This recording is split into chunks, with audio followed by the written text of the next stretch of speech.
ಸಿದ್ಧಾಂತ ಬಿಟ್ಟರು ಅಂತ. ಸಿದ್ಧಾಂತ ಅನ್ನೋದು ನಿಮಗಿದೆಯಾ? ಯಾವತ್ತೂ ಅಷ್ಟೇ ನಾವು ಒಬ್ಬರ ಮೇಲೆ ಒಂದು ಬೆರಳು ತೋರಿಸ್ತಾ ಇದ್ದೀವಿ ಅಂದಾಗ 3 ಬೆರಳು ಅವ್ರ ಕಡೆ ತೋರಿಸ್ತಾ ಇರ್ತದೆ. ಇವ್ರಿಗೆ ಯಾವ ಸಿದ್ಧಾಂತ ಇದೆ? ಇದೇ ಸೋನಿಯಾ ಗಾಂಧಿ ಅವ್ರನ್ನ ಯಾವ್ಯಾವ ರೀತಿ ಬೈದಿದ್ರು ಅಂತ ನಿಮ್ಮಲ್ಲಿದ್ದರೆ ಬೈಟ್ಸ್ಗಳಿದ್ರೆ ದಯವಿಟ್ಟು ಹಾಕಿ. ಪಾಪ ಅವ್ರು ನೋಡಿ ತಿಳ್ಕೊಳ್ಳಿ. ಸಿದ್ದರಾಮಯ್ಯನವರು ಪಾಪ ಹಿರಿಯರಿದ್ದಾರೆ, ಮುತ್ಸದಿಗಳಿದ್ದಾರೆ, ಈ ರಾಜ್ಯದ ಮುಖ್ಯಮಂತ್ರಿಗಳಿದ್ದಾರೆ, ಅವ್ರ ಬಗ್ಗೆ ನಾವು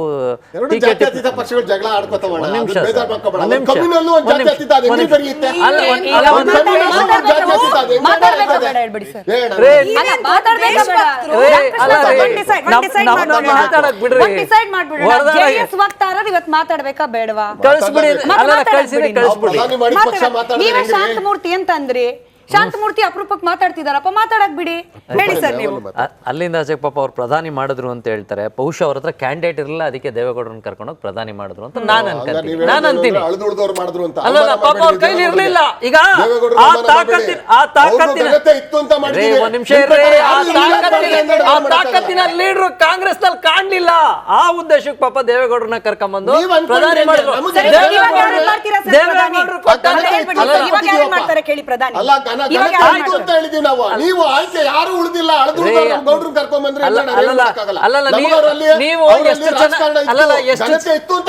ಹೌದು ಸ್ವಾಮಿ, ಅದಕ್ಕೆ ನಿಮ್ಮಲ್ಲಿ ಇರ್ಲಿಲ್ಲ ಅಂತ ನಾನು ಹೇಳ್ತಾ ಇದ್ದೀನಿ. ನೀವು ಅದನ್ನ ಯಾಕೆ ಕೇಳಕ್ಕೂ ಮುಂಚೆನೆ ಅದೇನೋ ಹೇಳ್ತಾರಲ್ಲ, ಮಗು ಹುಟ್ಟಕ್ಕೂ ಮುಂಚೆನೆ ಪುಲಾವ್ ವ್ಯವಸ್ಥೆ ಬಗ್ಗೆ ಯಾಕೆ ಯೋಚನೆ ಮಾಡ್ತೀರಾ? ನಾವು ಮಾತಾಡಕ್ಕೂ ಮುಂಚೆ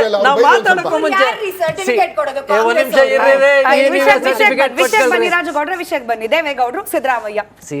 ಅದಕ್ಕೇನೆ ನಾನು ಹೇಳ್ತಾ ಇರೋದು, ಸಿದ್ದರಾಮಯ್ಯನವರು ಡೆಸ್ಪರೇಟ್ ಆಗಿದ್ದಾರೆ. ದೇವೇಗೌಡರು ಎಲ್ಲೂ ಇವ್ರ ಥರ ಏನು ಸ್ಟೇಟ್ಮೆಂಟ್ಗಳು ಕೊಡ್ತಾ ಇಲ್ಲ.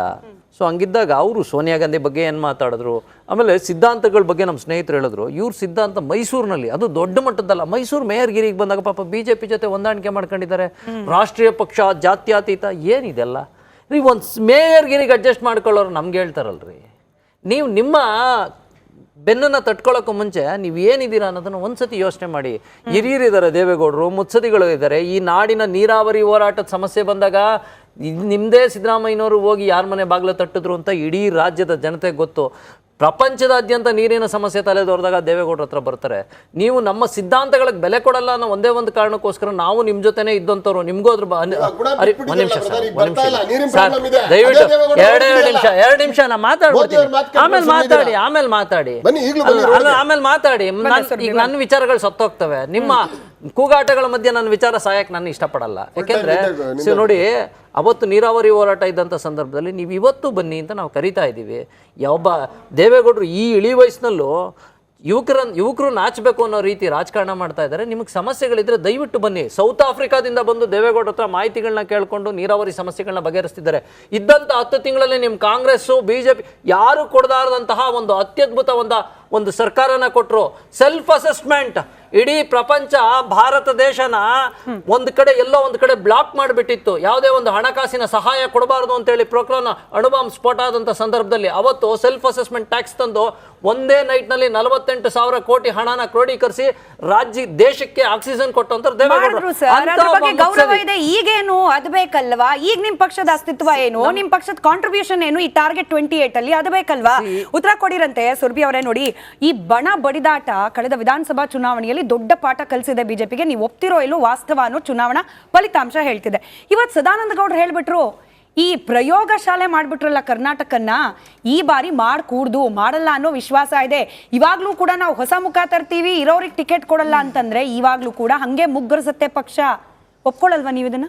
ಮ್ಯಾಮ್, ನಾನು ನಿಮ್ಗೊಂದು 2 ಪ್ರಶ್ನೆ ಕೇಳ್ತೀನಿ. ನೀವು ಒಪ್ಕೊಳ್ತೀರೋ ಇಲ್ವಾ ಅಂತ ದಯವಿಟ್ಟು ನನಗೆ ಹೇಳಿ. ಜನರಿಗೂ ಅದೇ ಪ್ರಶ್ನೆ ಕೇಳ್ತೀನಿ. ಭಾರತೀಯ ಜನತಾ ಪಾರ್ಟಿಯಲ್ಲಿ ನರೇಂದ್ರ ಮೋದಿ ಅವರ ಸರ್ಕಾರ ಮತ್ತು ಅಮಿತ್ ಶಾ ಅವ್ರದ್ದು ಮತ್ತು JP ನಡ್ಡಾ ಅವರ ಲೀಡರ್ಶಿಪ್ಪಲ್ಲಿ ಕರ್ನಾಟಕದಲ್ಲಿ ಕೂಡ ನಾವು ಯಾವುದೇ ಆದಂಥ ಎಲೆಕ್ಷನನ್ನು ಫಸ್ಟ್ ಫಾರ್ಮೋಸ್ಟ್ 150% ಹಾಕ್ತೀವಿ. ನಾವು ಯಾವುದೇ ಎಲೆಕ್ಷನಿಗೂ ಹಂಗೆ ಹಾಕಬೇಕು ಅಂದರೆ ಮೊದಲು ಅದು ತುಂಬ ಸೆಲ್ಫ್ ರಿಫ್ಲೆಕ್ಟಿವ್ ಆಗಿರಬೇಕು. ನಮ್ಮ ಎಲೆಕ್ಷನ್, ನಮ್ಮ ಪಾರ್ಟಿಯ ಸ್ಟ್ರೆಂತ್ ಏನು ಅಂದರೆ ನಮ್ಮ ಸಂಘಟನೆ, ನಮ್ಮ ಕಾರ್ಯಕರ್ತರು. ಯಾವತ್ತೂ ನಾವು ಅದಕ್ಕೆ ನಮ್ಗೆ ತುಂಬ ಗೊತ್ತಿದೆ. ಅದು ನಮ್ಗೆ ಯಾವತ್ತು ಕಾರ್ಯಕರ್ತೇ ಮುಖ್ಯ. ಕಾರ್ಯಕರ್ತನ ಮಾತು ಕೇಳಿಲ್ಲ ಅಥವಾ ಕಾರ್ಯಕರ್ತನ ಖುಷಿ ಇಲ್ಲ ಅನ್ನೋದು ನಮಗೆ ಬೇಸರ ಆಗುತ್ತೆ. ನಾವು ಯಾವತ್ತು ತಿದ್ದುಪಡಿಸ್ಕೊಳ್ತೀವಿ. ಅಲ್ಲ,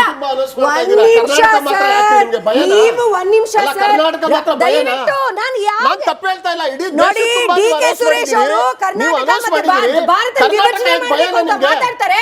ಅವ್ರಿಗೆ ಟಿಕೆಟ್ ಕೊಟ್ಟಿದ್ದೀರಾ ನೀವು? ಪಾಕಿಸ್ತಾನ ಅಂತವ್ರಿಗೆ ಬಗ್ಗೆ ನೀವು ಡಿಸೈಡ್ ಮಾಡಿದೀರಾ? ಸುರೇಶ್ ಅವರು ಕರ್ನಾಟಕ ಭಾರತ ಮಾತೆಯ ಜನನಿ, ನಮ್ಮ ಜನನಿಯನ್ನೇ ಬೂರಿಯುವಂತಹ ಒಂದು ಪರ್ಸನ್ ನೀವು ಬ್ಯಾಕ್ ಮಾಡಿದೀರಾ. ದಯವಿಟ್ಟು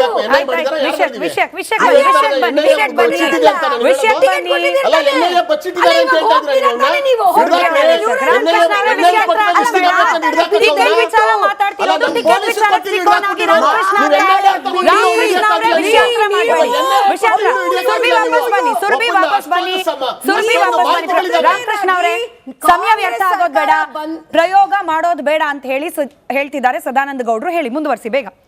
ಮಾಡಬಾರದು ಪ್ರಯೋಗ. ಅವ್ರು ಏನ್ ನಮ್ಮ ಹಿರಿಯ ನಾಯಕರವರು ಏನ್ ತಪ್ಪು ಹೇಳ್ತಾ ಇದ್ದಾರೆ, ಅದ್ರ ಬಗ್ಗೆ ನೀವೇನ್ ನಮ್ಮನ್ನ ಪ್ರಶ್ನೆ ಕೇಳ್ತಾ ಇದ್ದೀರಾ? ನಮ್ಮ ಪಕ್ಷದಲ್ಲಿ ಒಂದು ರೂಲ್ಸ್, ರೆಗ್ಯುಲೇಷನ್, ಗೈಡ್ ಲೈನ್ ಈ ತರ ಇರುತ್ತೆ.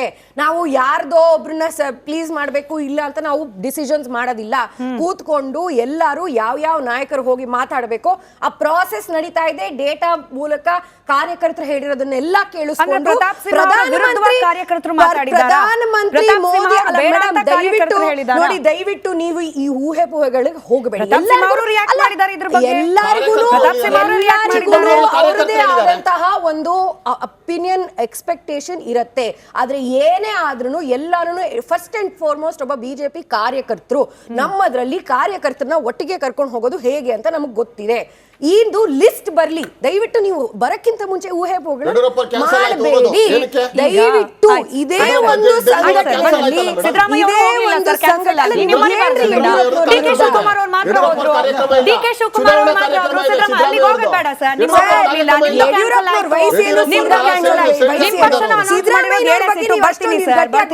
ಸುರಭಿ ಅವರೇ, ನಾನು ರಾಮಕೃಷ್ಣ ಅವರಿಗೆ ಹೋಗೋಕ್ ಮುಂಚೆ ಒಂದು ಕ್ವಿಕ್ ಕ್ವೆಶ್ಚನ್. ನೀವ್ ಹೇಳ್ತಿದ್ರಿ ಕಾರ್ಯಕರ್ತರ ಒಪಿನಿಯನ್ ಅನ್ನ ಕನ್ಸಿಡರ್ ಮಾಡೇ ನಾವು ಟಿಕೆಟ್ ಕೊಡೋದು ಅಂತ ಹೇಳಿ. ಗೋ ಬ್ಯಾಕ್ ಶೋಭಾ ಕರಂದ್ಲಾಜೆ ಅಂತ ಹೇಳಿ ಇವತ್ತು ಚಿಕ್ಕಮಂಗ್ಳೂರಿನ ಬಿಜೆಪಿ ಆಫೀಸಲ್ಲೇ ಪ್ರೊಟೆಸ್ಟ್ ಆಗೋಯ್ತು. ಸ್ಕ್ರಾಲ್ ಮಾಡಿದ್ರೆ ಸೋಷಿಯಲ್ ಮೀಡಿಯಾದಲ್ಲಿ ಅಭಿಯಾನನೇ ನಡೀತಾ ಇದೆ, ಶೋಭಕ್ಕ ಗೋ ಬ್ಯಾಕ್ ಅಂತ ಹೇಳಿ. ಹಾಗಾದ್ರೆ ಕಾರ್ಯಕರ್ತರ ಈ ಅಭಿಪ್ರಾಯಕ್ಕೆ, ಕಾರ್ಯಕರ್ತರ ಈ ಒಪಿನಿಯನ್ಗೆ ಏನ್ ಮನ್ನಣೆ ಪಕ್ಷದಲ್ಲಿ? ನಾನು ಹೇಳ್ತಾ ಇರ್ತೀನಿ ಎಲ್ಲಾರ್ಗು, ಕಾಂಗ್ರೆಸ್ ಭಯಕ್ಕಿಂತ ನಮ್ಮಲ್ಲಿ ಬಿಜೆಪಿನಲ್ಲೇ ಅಷ್ಟೊಂದು ವಿವಾದಗಳಿರುತ್ತೆ. ಯಾಕೆ ಅಂದ್ರೆ ಪ್ರಜಾಪ್ರಭುತ್ವ. ಒಂದ್ ಸೆಕೆಂಡ್ ತಾಳಿ ಸರ್, ಮಾತಾಡಕ್ ಬಿಡಿ ಒಂದೆರಡು ನಿಮಿಷ.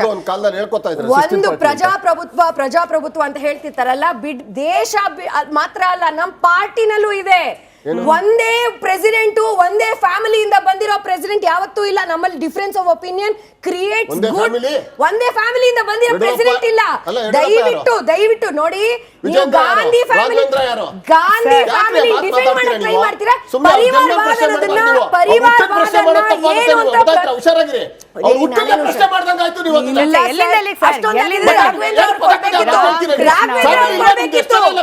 ವಿಜೇಂದ್ರ ಅವರು ಕೊಟ್ಟಿದ್ದಾರೆ. ನೀವು ಒಂದ್ ಕೆಲಸ ಮಾಡಿ,